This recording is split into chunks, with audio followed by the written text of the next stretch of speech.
Where is everyone?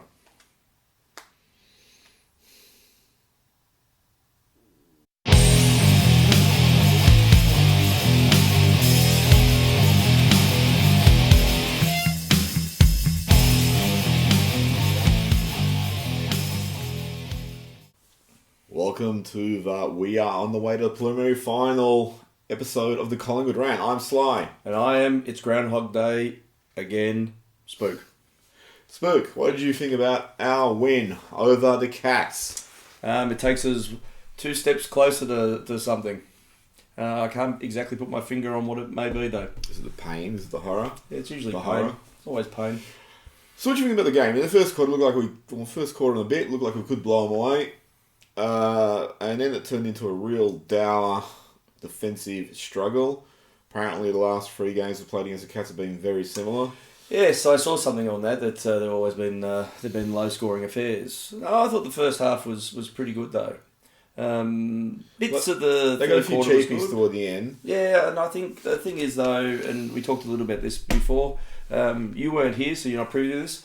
But it sort of felt like we were in control throughout the entire game. I don't recall us being overly inebriated watching the game, but I don't remember us having flying panic attacks or anything, or hiding under a table or looking for fallout. It reminded me of I think I was fairly comfortable that we'd hold on. That could have been the beer.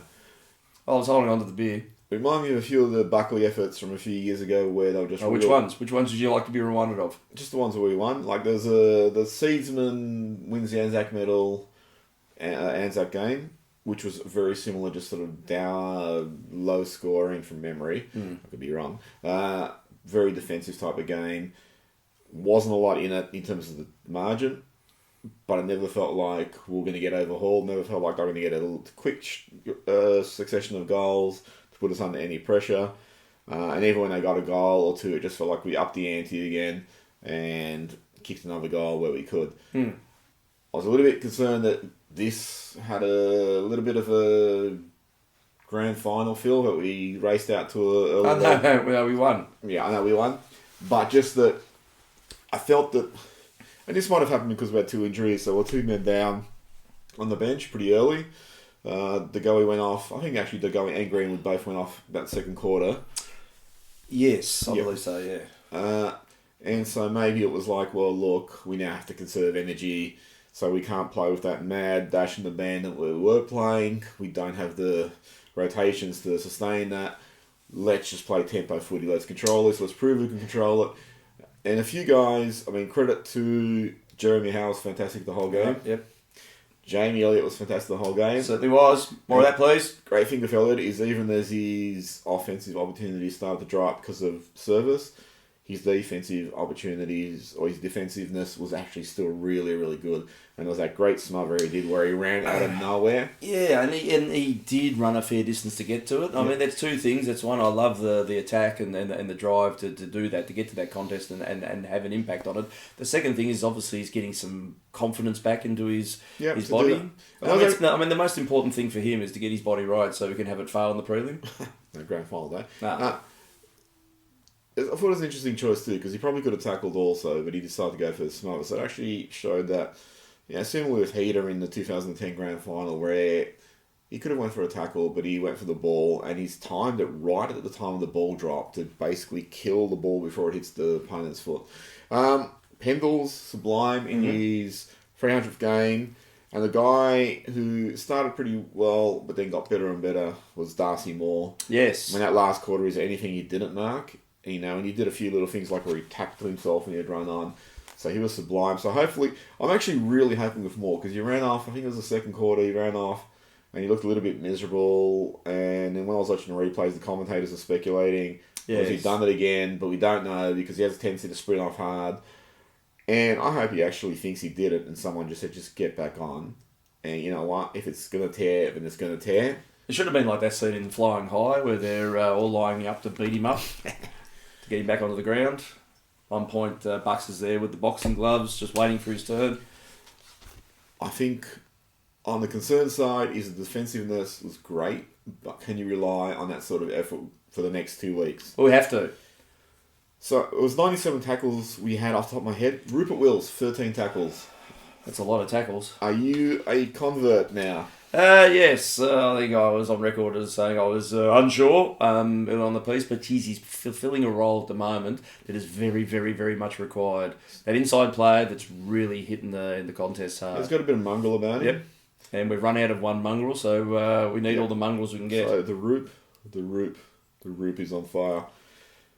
Adams, Pendlebury, Trelaw, 9 tackles. Mm-hmm. This one surprised me a bit. Noble, 7 tackles. I didn't know that. Yeah, so Good on him. And I thought Noble did a few really composed things.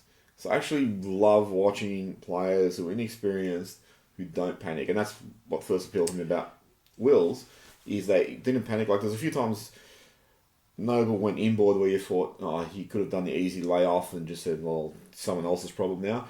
A couple of times he turned it over, but I didn't mind him turning it over in the sense that he was actually trying to create something rather than just... I was about to say, he got caught a couple of times in exactly the same reasons. I don't mind him getting caught when he looks like he's about to try something, rather than just standing there like the sun's blinding me. Yep. Brown, Maynard, Grundy and Sidey all got 5 tackles.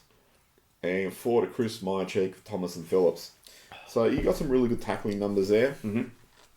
The concern, I reckon, is in disposal.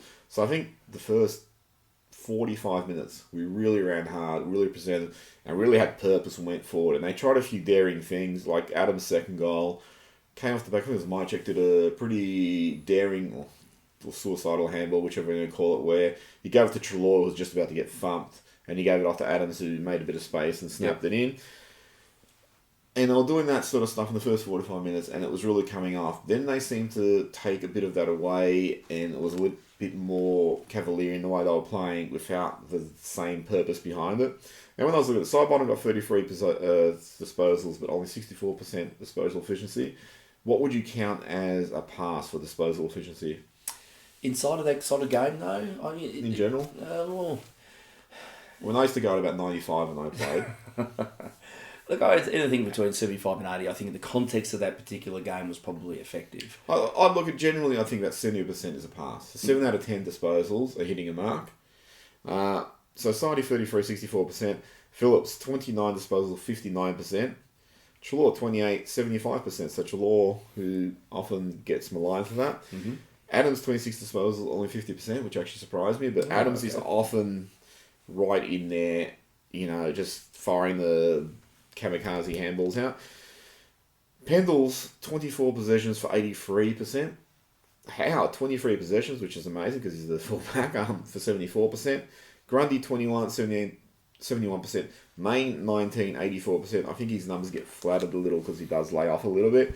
Noble 19 for 68%. Stevenson 18 for 78%. That could have been down at maybe 74% if it wasn't for that one VFL game he played.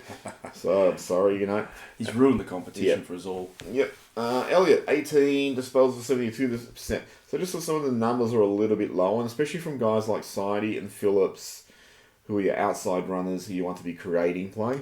And then just in terms of them, who do you think got the most marks for us in that game? Howe? Close. He got second with 13. More. He got fourth with 9. Yeah. Well, I've run out of guesses, Sly. What's behind box number 3? Sidebottom got the most marks with 15. Good on him. Which probably shows how much running he does to link up and stuff. And Stevenson got 10 marks, which I thought was a really good effort for his first game back in AFL in the guy's the passage of play in the first quarter where the two Cats tried to take him out and he sort of... Harry Taylor. Yeah, stopped a little bit. Whether it was by design or whether it was just fluky accident, you like to think it's by design. They've barreled into each other and he's scooped the ball up and delivered it to Elliott on the lead. I mean, that was just beautiful to watch. Yeah. And if you look at the stats overall, disposals 328 to 382 in our favour, 189 to 240, 139 to 142, 50 inside 50s to 43. So Cats actually had more. Because we were tracking there quite high, I think, in the first quarter. We had about 10 to 1 or 2 or something. So disposal efficiency, 65.5% to Geelong, but they tended to stop and just boot a lot of times. And we're at 71.2%, which was actually pretty good. Now, this is where I actually get annoyed. And watch me get annoyed while I'm sober. Stoppages, hit-outs. 27 hit-outs to 48 for Grundy. Clearances, 39 to 38. So 1 in Geelong's favour. Centre clearances, 11 to Geelong, 4 to Collingwood. Are you going to pop Bundy? Ted Bundy? You No, going to pop him? I'm gonna pop that whole dynamic that's been going on the whole year. You know, this happened in last year's grand final. Grundy got 112 tap outs. We didn't actually win clearances, so someone needs to work out. You know, there's 2 weeks possibly. And quick. Left. There's possibly 2 weeks left. There's definitely 1 week left. And it's what I've said previously. They need to now just start copying what Brisbane did in 0203. If you're not getting this to work, and it should be working by now, and it's still not working, and don't let numbers flatter you, you just need to say to Grundy, you know what, just start thumping at 20 metres forward, and let's get a possession. Let's basically get a kick out of that, rather than trying to tap it down people's throat, and the myths aren't actually answering it. There's a good clearance room where Wills did basically what Cripps does, and he ran straight through the centre circle, the ball dropped into his hands, and he ran through and kicked it. And for having the most dominant ruckman in the league and the most vaunted midfield in the history of AFL, VFL, VFA, SANFL, Waffle, TASFL, Quaffle. There's a fair bit of waffle going on. Yep. You really should have a better turnover of hit-outs to advantage. And that's not bagging Grundy exclusively. That's saying that relationship is not working. And it's still amazing me. To this day, it is still not working. And I don't think it's going to change, so... Well, but this is what I'm saying. I think they need to actually change up the dynamic. Brisbane did really well in just sort of thumping the ball. Rocker did in the 0-2 grand final when he was going into the ruck. He was just thumping the ball and getting distance on it. If you actually have the all-Australian ruckman and recognise the best ruckman in the game in the middle, and that's not converting to winning centre clearances, you're actually losing them consistently every game, week in, week out, then you need to change your strategy. And if I was Collingwood, I'd be going, well, let's go play the prelim as we're going to play it. If we're still got the same, similar stats, grand final, let's totally change it up and do something completely different. Just tell Grundy to fuck the crap out of it. Put Noble in the ruck. Well, that could work. Mark, 74 to 123 our favour. So, it shows how much sort of we'll move in the ball. And all the rest is sort of generally even. But if you look at quarter by quarter, Geelong, first quarter 1, goal 2 to our 4-2. Then it was 3-2 to 3-3, 1-2 to 2-2. So it was all effectively, basically even after that quarter time break. But then last quarter, it was actually 2-3 to our 0-0. Stevenson missed on where he didn't make the distance. No, that was disappointing. Mycheck should have got on the free straight in front when we went for a mark and got clipped in the head, and then went down the other end and Noble got pinged for a hold and they got a goal out of it. And I think the stat you said Nick Rewalt sided was we had 4 shots in 60 minutes. Yeah, I believe it's something along that lines. We haven't verified that because, as you know, we don't do any research.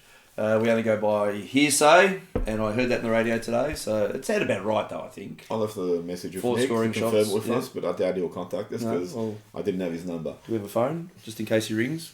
We can cross to him live, except when you watch this, it won't be live. Yeah.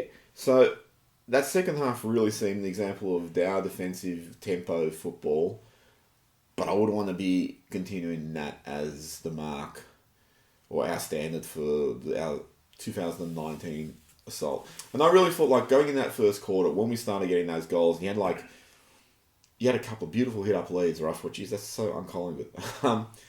That Stevenson goal was like the typical Collingwood goal, where they went up and it just basically fell off hands and he grabbed it and he kicked it. And that was the sort of one I reckon we're doing quite a bit of in the first half of the year. It was like that, the chaos ball, but we're moving so quick, had opportunistic forwards, and it was like, bang, hey, we got a goal here, and we just kept doing it. But when Stevenson got that goal, I think it was like 20-0 or something at that stage, and I was thinking, okay, this is the intensity that we've been missing for the last 3 months. And it looks like we're going to actually stamp our authority in the game and show that, hey, we've got some redemption motivating us following last year's grand final failure. But then for that to come back, and again, I know there's mitigating circumstances with injuries, and Geelong's like, They had their one rotation down as well. Yeah, but Geelong, as you've said, like they did finish first. So it's not like we were playing 18th, or something like that. So I know there's contributors there, but I'd really wanted to see this year, and we've complained about it this year, is when we got the ascendancy to actually, A, make more of our opportunities, and B, is to actually hold that ascendancy and don't produce any scares, which could force players to, start to panic and have the last 15 minutes of the grand final over. It could also be a loose sign of maturity inside of the side too, in terms of that you just don't bust your nut unless you're the side bottom. In the first final, I think it was almost like, I think once you were comfortable that you've kept them at arm's length, we were happy to sort of more or less hold them there. We didn't go too overtly attacking once we built up that buffer. I think the buffer, it's like collectively we knew that we weren't going to be threatened by them all that much. They came back, sure, but it was like we still kept them at that arm's distance. And I think, there's nothing to be gained anymore now by massive wins, apart from probably exceeding your confidence-ometer or something into the next stratosphere. You just got to win and save all that momentum for that one last game. I think maybe they're approaching it from that perspective as well. That's what we're hoping. Yeah, well, that's what we're hoping. Well, that's what I'm hoping. I don't know about you. Tragedy for Livo Greenwood doing a knee. You could see when they were showing him on the bench, he looked like he knew that was it. That was his year. He looked really... Well, it's this year and the next year too, practically. Well, that could, not trying to be cynical, but that could be his career at his age to do a knee. And De Goey does a hamstring. We'll talk a little bit more about that later, but it just,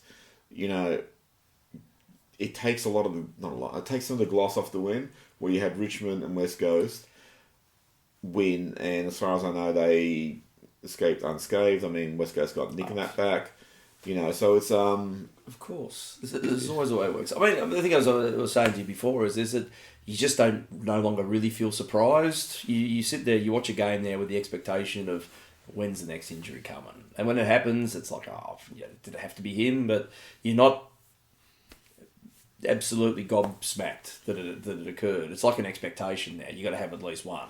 Well, I'll just actually mention this then now. It annoys me no fucking end that the philosophy Collingwood had about a month ago was, we're going to make De Goey bulletproof. That's why we're holding him back. Well, nobody shot him. Well, you made him bulletproof for 40 minutes. So, you know what? You want to keep telling us there's no problem at the club? No, there's fucking seriously a problem that this happened again. You had 5 weeks to get over a hamstring injury and it happened again in the exact same spot. Yeah, it's not great. I mean, the encouraging thing that I thought out of that, though, is he didn't hobble off or anything. He jogged off, I believe. And he was not looking impaired by it when he was walking around and that. So maybe in terms of, I know that we've sent him on a plane to Germany, unless you're obviously going to cover that a little bit later.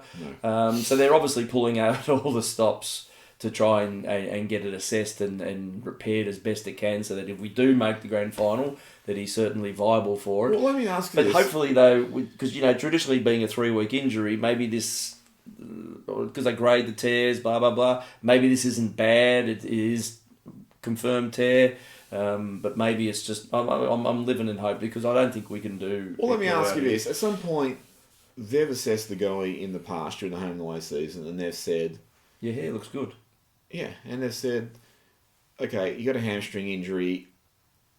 And I know originally they were saying 10 days, and you don't know what to believe from the club. What's just shit they release out for public consumption, and what they actually know. Oh, 10 days would be one of the shit. Yeah, but at some point they realise, okay, he's not going to play the home and away season, and we're going to have to bring him back at the finals. Why did you not send him to Germany during that period?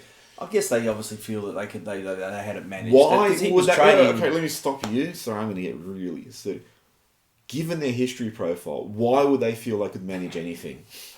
There's another point. Look, I know he's obviously ticked all the boxes in terms of return to full training. He looked from the footage that we saw at training like he was at full pace.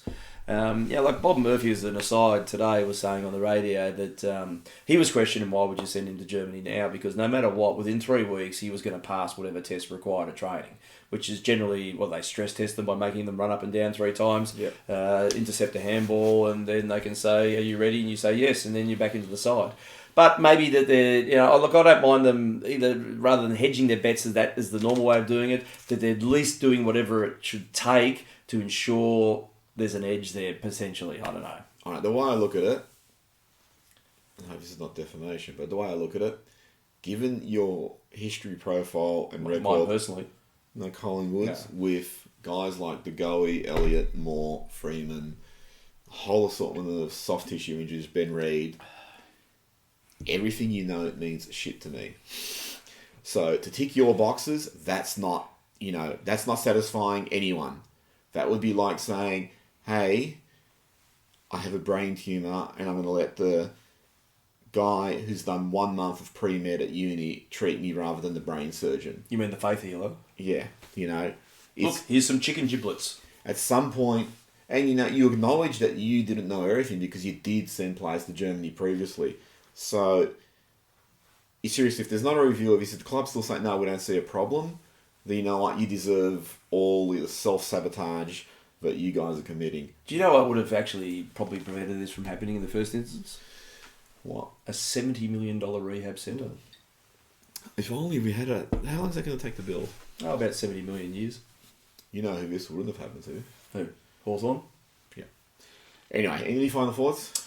No, look, I said I'm encouraged. We won. We're playing in a prelim. I mean, what else can you say?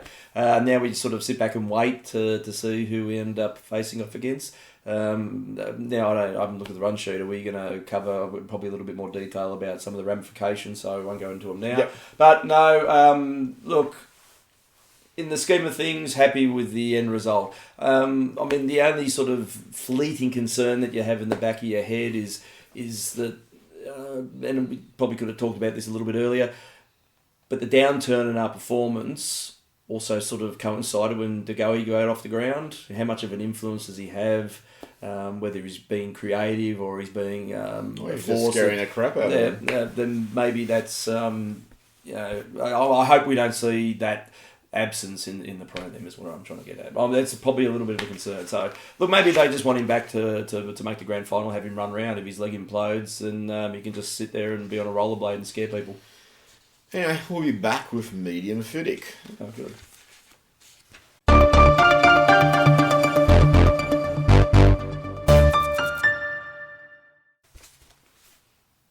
We're back with medium Fiddick. Where do we go? I went to check on my Solenoid bomb. Your stupid mind. Did you watch the Collingwood documentary entitled... What was it called? Another Day in Defeat? On the Inside Out? Yeah, on the Inside Out, yeah. Yeah, I did watch it. Square the ledger? Yeah. Tip the scales? Yeah. What'd you think of it? Look, I was petrified of watching it because I really don't want to go near any more footage of the grand final. But you'll be seeing some firsthand, I think. I think they handled that quite loosely, delicately. I mean, it was a bookend to the show, so you really didn't delve too much of it in between. But I think the content in between was quite engrossing. I have to admit that I did enjoy it. Some of it was quite harrowing to watch. Probably a bit in the rooms after the grand final and the stuff with Blair. I thought when he was getting the lemonade and sauce, I think that was it was very confronting, and it was actually good to sort of humanise it from that aspect of we are quite jaded with our opinions at times about all this stuff, and to be on the inside to see how it actually does impact it was quite good. Actually, I was speaking to some other people about it, and they talked about how we didn't really show any strategy or tactics regarding our game, which I thought that's obviously going to be kept off screen because you don't want people knowing that we get the ball and kick it, bomb it into inside 50. I don't think anyone worked that out. I think the secret's really safe. impressed by insight from all the players involved.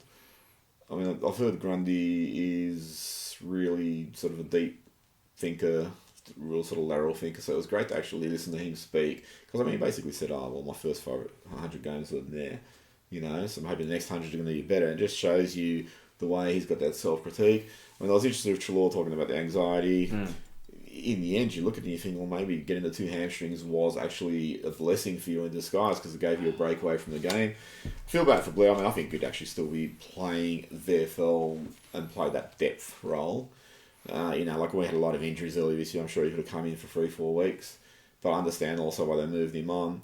But the thing I was really impressed with, and why I've set off back Buckley, is he just talked about how full of shit the club is in terms of they were arrogant club, they were chest beating club. Yeah. I often refer to his book All I Can Be, where he does reference that sort of stuff, and I think when he took over from Malthouse, he really had a mandate, his own mandate, not that it came from anyone else. I really thought, I want to change the way this club thinks about itself.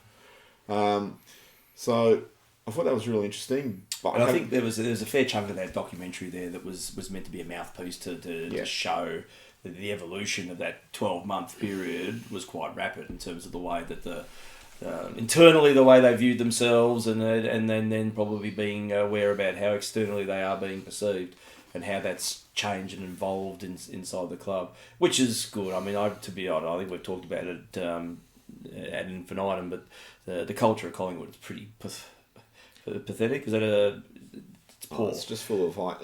I think it's hyperbole and bluster. Yeah, and it's built on was it 70 odd years of failed success? But no, I think you look at the other way. It's built on the success of the first 40 years of the club, which was 70 years ago. Yeah, well, you can't brag about anything of late because we don't succeed. We've had 2 grand final wins in that space, or 50 in our lifetimes, well. But other than that, it's just a lot of and it's not. I don't think it's overly harsh to use the word failure, because if you're in the business of winning flags, if you don't do it, you failed that year. I mean, you can look at it in a positive and say sometimes you're building towards something, or you're growing in a particular direction, but ultimately when you've given the opportunities to win flags, you just keep failing at it. And I think that's a lot of that culture of the club was you get gratification, win, lose or draw from the masses at Collingwood. Nobody's overly critical of you because we all come out and love you. And I think, Treloar mentioned it during the documentary about how quickly you sort of people look at you like you're some sort of god or something, that you're of legend status from the immediate. And I think that pervades the into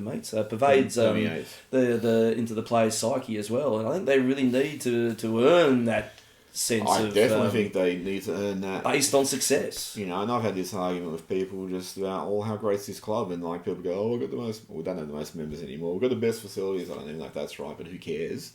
Because I always say, well, tell me in 50 years which of those things you're going to look at. You're going to look at your profits, you're going to look at your facilities, you're going to look at your members. No, the one thing that stands will always be the premiership tally.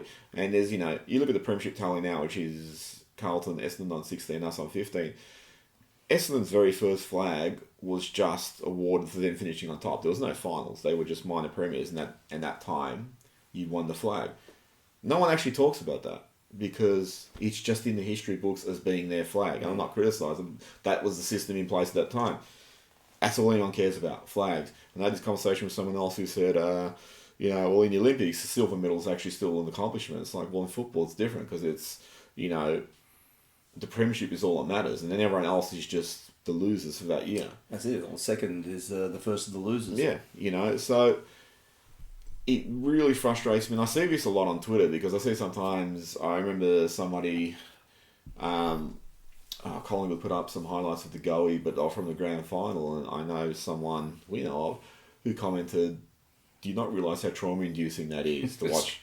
That's true, though. And then someone just told him, I'll deal with it and get over it. And it's like, and I've had people say that to me. It's like, well, okay. I had a conversation with one of my brothers, and I was telling him how frustrated I was, and he's going, why? I go, well, we lost the grand final. He goes, but that's what we do. And it's like, well, I don't want that, know? And you have the power to write your own narrative and change your culture. And I believe Buckley's tried that, which is why I've backed him for, the 15 years he's been there. But at some point, the whole club, and that starts with Maguire down, because Maguire's often been one of the ones full of bluster, down, just need to totally change their attitude and say, you know what, we have to admit we haven't been a successful club and we want to change that. And the one thing that annoys me is when I actually argue with people about Collingwood, they'll go, would you rather Barrows and Kilda or Bulldogs? It's like, well, why do you have to build yourself up by comparing us to clubs who haven't been that successful either? It's like, well, why not compare us to Epping under 16s and go, well, we're more successful than them. Well, how many flags they lost? Well, I don't know. They've lost none in the AFL, so that's one better than Collingwood. But the thing is, compare yourself to the best. Hawthorn is the best accomplished club in modern history, and Carlton and Essendon lead the premiership tally. They're the 3 clubs you need to compare yourselves to. Carlton and Essendon might have had lean periods over the last 20 years or so, but they're still leading the premiership tally. So you still need to overhaul that. And Hawthorn, well, we see what they do. So they're the clubs you should be saying, this is our standard and this is what we've got to surpass. Now that Completely derailed my fiddick. Yep. What's Robbo said? No, I'm not going on to him. He shits me.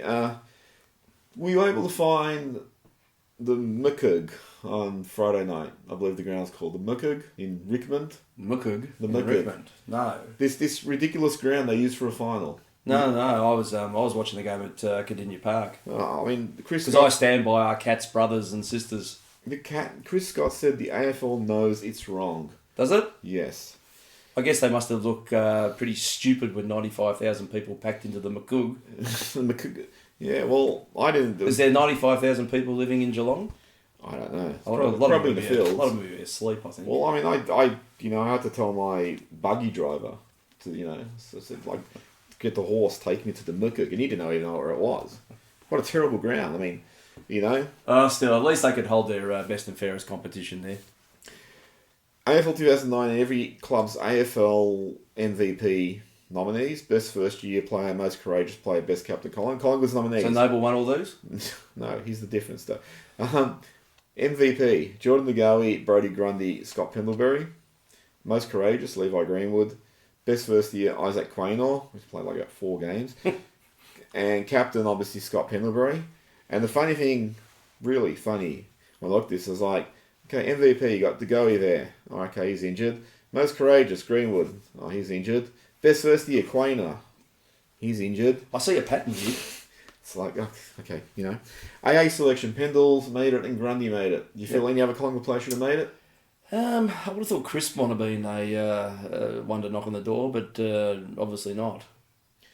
I thought the only other one Treloar won the possessions, but I don't think he was damaging. No, I agree. But the other, he should have been in the... He was in the squad though, wasn't he, Treloar? Yeah. I thought the one who should have been in the squad, and I actually think... Noble? The other one was Roughhead. I thought really should have had a look into the squad at least. And then get a look in. Jeez, everyone brags about, he's best recruit of the year. Elliott is likely to stay. Yay. Good. Especially the way he's playing now. Yep. Sidebottom said his injury brought him to his knees. Well, I can understand quite literally, now. I think. Greenwood signed a new contract and then did a knee, so thank you, Collingwood. That's Collingwood for you. In all seriousness, to Greenwood, hope he has a quick, speedy recovery. Like I said, you could see he was really moved by... He obviously knew what had happened, and that at the very least he was going to... If it wasn't ACL, if it was the other one, he was still going to miss, the rest of the year. Mm-hmm. Dane Benz is reported to have a reaction to pain medication. Just keeps getting better and better, this, doesn't it? I wonder why he's on pain medication. Well, was it supposed to be for recovery from the hip operation you had 6 months ago? I don't know. I would have thought you take pain medication when you watch a grand final. Anyway. We're allegedly about to go for Josh Bruce, undercoating the Dogs. Has he gone mad?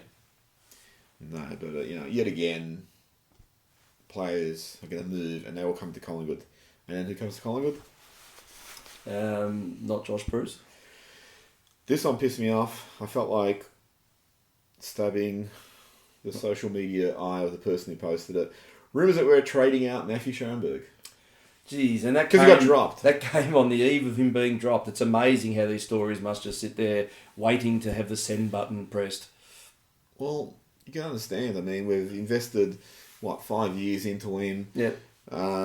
Nursed him through 3 ACLs. Three ACLs. The initial foot surgeries. Yep. Eased him back into the side this year. Now clearly we want to move him on. And no offence to Schoenberg, bloody list cloggers. But his value's probably not the greatest at the moment because of the injuries and all that sort of stuff. So, this would be the time to trade him out. Buy high, sell low. That's it. Would you trade out Schoenberg? No. Fuck no. I hope he has a long and very successful career at Collingwood. And he often, to me, looks like someone who's just still getting confidence in his body because of all the shit he's gone through. Definitely. But you get those glimpses of what he could be, and just hopefully he gets a really good run at it. Mm-hmm. Okay, so we're talking about the goal he sent to Germany. He has 3 weeks to get ready. So hopefully he can get back. I imagine with that walk that they do, it's good for stretching the hamstrings. Too far. It's you can say that now. It's we've all moved on. Don't mention the war. I mentioned it once, but I think I got away with it. I was talking about when they're doing military marches. Nothing okay. about fascism. sort of stayed away from some of the media because I just got sick of hearing and reading the shit. Interestingly, I listened to the Glenn McFarlane and the John Ralph Mouth interview with Tony Shaw about his sacking from Collingwood as coach. Mm-hmm. I thought Tony Shaw had some interesting observations about football, which I always thought he did some nice things. I just wish he went away and got an apprenticeship. And if he never came back to Collingwood and stayed there, just saying, Lee Matthews left Hawthorn and never ended up coming back to Hawthorn as coach. But we have a great track record with favourite sons as coaches. Yeah. Well, I thought Glenn McFarlane handled that interview really well, and John Ralph Mouth handled it the way John Ralph Mouth handles those sort of interviews. And tragically, just passing Danny Frawley. Yeah, that came as a massive shock today. Yeah. It's really quite sad. Yeah, and condolences to the family. Mm-hmm. And just also a reminder to everybody to reach out and tell your loved ones how you feel about them. Mm. We're going to be right back with the road ahead.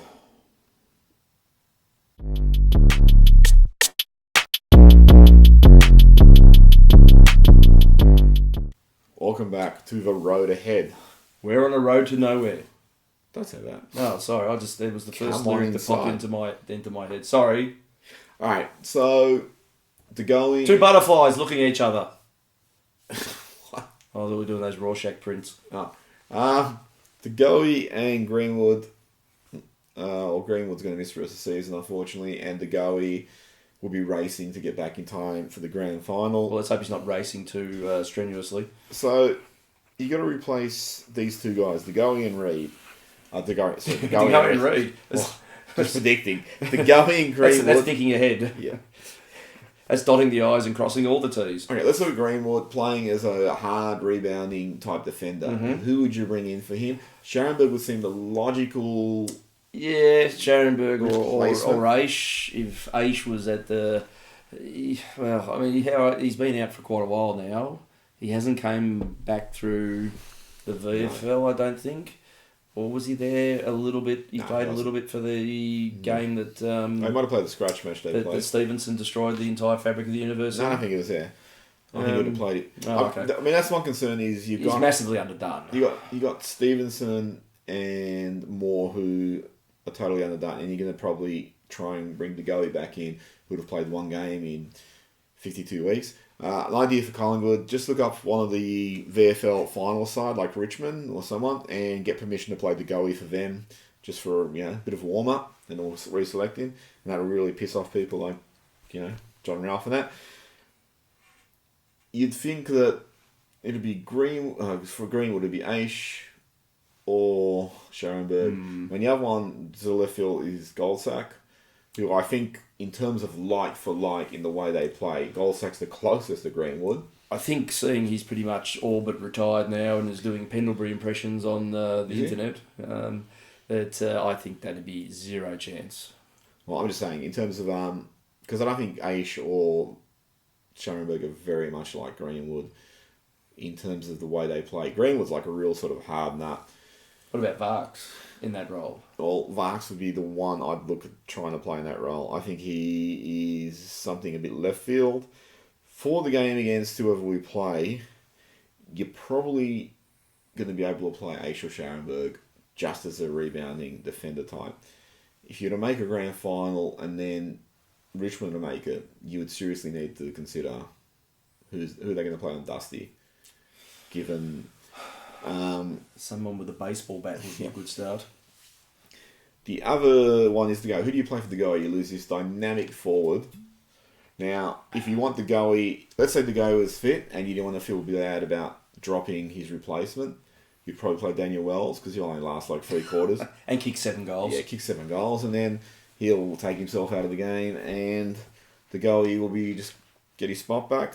I mean, essentially, who you're bringing in for DeGoey is a pawn, no matter what. So you've got to probably, unless they have the game of their lives and someone drops off quicker than the proverbial, you're going to get DeGoey back in if you make the grand final. So whoever comes in is probably going to be viewed as transitory. Well, somebody said to me, Reid would be, if you made the grand final, you'd play Reid against Richmond and stretch their defence because they're a sort of more mid-sized defence. But I'd be really worried playing so many guys with question marks over their durability. Fragility isn't what you take into grand finals. But who would if you want to win one? In the short term, who would you play next 2 weeks? Who would you play? So the options would be Varco in that role, and then in Wells, because he is fit for now. He's only played 5 minutes of a scratch game, essentially, too. And then you get people like Crockett and Dacos. Yeah, I don't know. Look, I mean, we also are going to run with the assumption that Callum Brown's going to hold his spot. I think because of the injuries, he'll hold his spot. I don't think they'll make too many changes. I think Callum Brown maybe is the sort, again, if they win the prelim and the guy they've brought in for the go has a good game and Callum has a quieter game, Callum will be the one who goes out and the other guy will hold his spot and the go will come back. What about the Bear? Sire? He was concussed, I think, during that VFL game, so he should be... Well, he's going to be back, so... Logically right. But are you playing a midfielder in, like, a forward role? I mean, the one thing I don't want us to do is, like, let's bring Sire in and we'll now push Wills up forward. And it's like, hang on, that's working. Don't mess it up now. It's not going to work. No, you'd have to think the Bear would have to be, but then, yeah, look, he's going to probably have minimal impact, isn't he? I mean, the option, though, is you could bring Sire in and then say, let's push side bottom up forward. And play him as a highway half forward, which he did for a few weeks then. He was doing it really well. I like the cut of that jib. But the problem here is I think you got a lot of... So you have very limited options. And the options themselves have question marks over them. So H, just a lack of fitness. Goldsack's pretty much retired. Although given he's retired, Saki could just come out and hit 9 or 10 players, and with his exploding body parts. Yep. Varco's probably the one with match fitness, but how much productivity does bring? Reed has his own soft tissue scares. Reed, though, I mean, he was moving really well when he came back this year. Yeah, but that. With no disrespect in terms of Ben Reid, that's the whole Daniel Wells argument. It's like, did you see how good he was against Swans? He got 3 goals. He did, and then he got tackled, and it's like, it's not like tackles ever happen in games. Let's assume, though, that assuming you make the grand final, you're going to bring DeGoe in. You could bring Reid in for one game and just say, hell-bent for leather. Get us into a grand final. Well, let me ask you this. Who do you think will win out of Brisbane and GWS? It's played up at the Gabba, isn't it? Yeah. Geez, I know. Look, GWS played well in the second half against the Dogs, but the Dogs are the Dogs. Brisbane, I think, were a little bit, more than a little bit shell-shocked by Richmond. I think they'll come back a bit harder.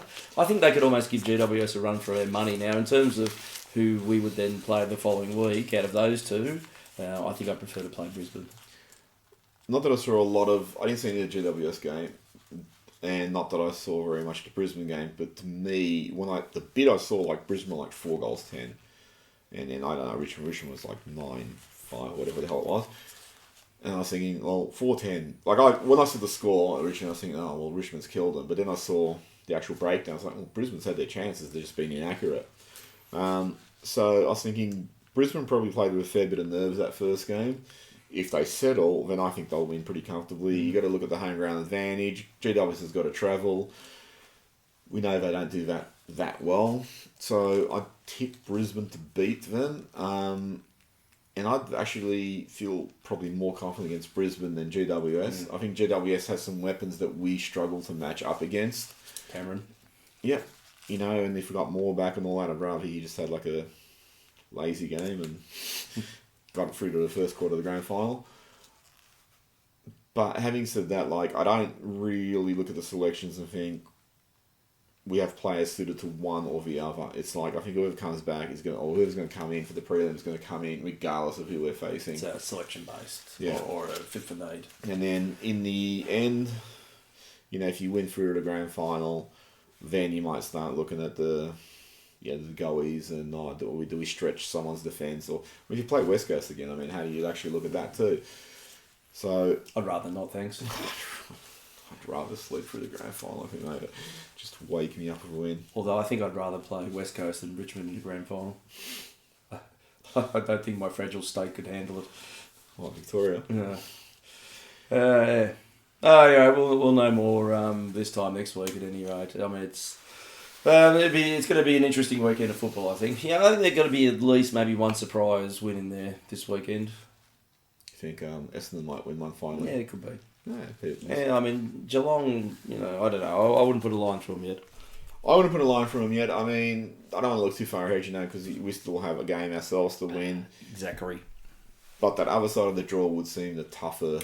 It is, and look, if you wanted to have a dream run into a grand final, we're sitting very, very pretty at the moment. You could only hope that, and we'll talk about this a little bit more next week, that whoever is on the opposite side smashes the absolute living suitcase out of each other. Well, the one good thing about the other side, and not meaning to disrespect Brisbane and GWS, but given they're interstaters and they have to travel and they're young sides and they're not really familiar with the MCG and they don't play very a lot, you always feel like, okay, we've got a bit of a home ground advantage over either of those clubs. West Coast have proved they can play it because they come from a home ground which is very similar physically. But that other side of the draw has three really physical sides in Richmond, West Coast and Geelong. So you're relatively confident that whichever the two left over are, they're going to smash the crap out of each other. And, you'd almost hope for, I don't know if I should say it, probably curses, you'd almost hope for something like Geelong to play West Coast, for them two to smash the crap out of each other, and then whoever wins to play Richmond, those two to smash the crap out of each other, and the team that won the previous week to actually win and have had three really, really tough games, and then to have nothing left for the grand final. Because that's how we'd do it. If we're going to lose it, that's exactly how we'd do it. So, just take a lesson from us. But given when we play, opposition in grand finals, there's every chance that someone will go that hard run and then just, have a dream game. Better than average chance, I would have thought. Any final thoughts before we leave for the week? No, it's going to be nice to sit back and watch things unfold. Knowing, I mean, the thing is, I think, we talked a little about, in terms of continuity, I would have probably roughly preferred to have come in from outside the four, so we had that consistent run all the way through. But as things have panned out, you're going to take what you're given. I think there is some benefit. Certainly, you look at the way that Grundy's starting to look a little bit tired, that he's going to benefit a lot from these breaks. Hopefully, there's a couple of these guys are going to benefit from the breaks, and it ends up being a positive for us. Well, I look at it more from the point of view, you played that first final, we lost 2 players. So if we got to a grand final doing that extended run, we'd have had 6 players out by that time. We'd do a really good job of just finishing it all off. We'd just be lining up with ambulances. When don't we?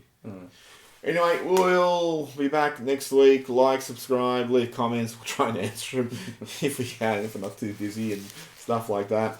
I've got to learn how to type. Yep, and we'll see you next week. Spot!